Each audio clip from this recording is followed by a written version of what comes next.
বিধানসভা নির্বাচনের মুখে শিলিগুড়িতে তৃণমূলের প্রচার সামগ্রী ও পোস্টার ছিঁড়ে ফেলার অভিযোগে উত্তপ্ত হয়ে উঠল রাজনীতি। সোমবার শিলিগুড়ি পুর নিগমের ১৩ নম্বর ওয়ার্ড সহ একাধিক এলাকায় তৃণমূল প্রার্থী গৌতম দেবের ব্যানার ও পোস্টার নষ্ট করার অভিযোগ উঠেছে।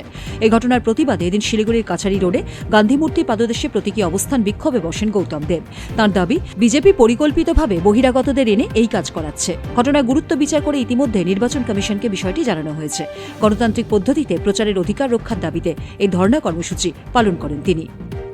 বিজেপির সংস্কৃতি বোধ কতটা নিম্নে, তাদের এখানকার যিনি প্রতিদ্বন্দ্বিতা করছেন এবং তিনি তার যে সমাজবিরোধী অংশকে নিয়ে কাজ করছেন, বাইরে থেকে নিয়ে এসছেন, তারা নরেন্দ্র মোদীজির।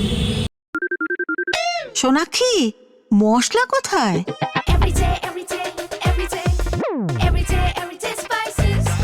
এভরিডে মশলা, দেশের স্বাদ। নমস্কার, আমি অনন্ত দেব অধিকারী, জলপাইগুড়ি সদর বিধানসভা কেন্দ্রের ভারতীয় জনতা পার্টির মনোনীত প্রার্থী। আমাকে আপনারা দুহাত তুলে আশীর্বাদ করুন, আমার উপর ভরসা রাখুন। আমি কথা দিচ্ছি, জলপাইগুড়ির সার্বিক উন্নয়নে কখনো কম্প্রোমাইজ করব না এবং আপনাদের পাশে সদা সর্বদা পাশে থাকবো।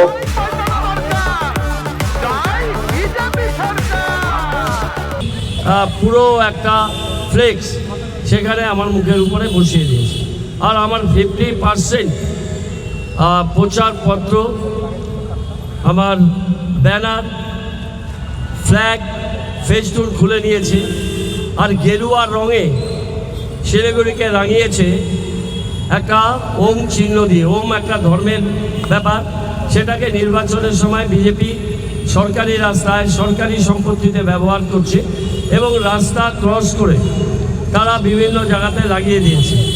বাইরে থেকে তারা রাতের অন্ধকারে লোক ঢুকাচ্ছে, অচেনা লোকে শিলিগুড়ি ভরে যাচ্ছে। এগুলো পুলিশকে দেখতে হবে।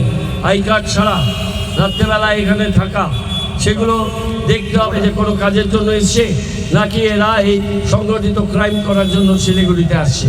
এটা আমরা লিখিতভাবে এই অভিযোগগুলো জানাচ্ছি। এই অভিযোগে বিচার না হলে রাস্তায় থাকবো। প্রয়োজনে শিলিগুড়ির মানুষকে নিয়ে এর বিরুদ্ধে প্রতিরোধ আমরা করে তুলব। শিলিগুড়ি থেকে তনুপ্রিয়া পালের রিপোর্ট, উত্তরবঙ্গ সংবাদ।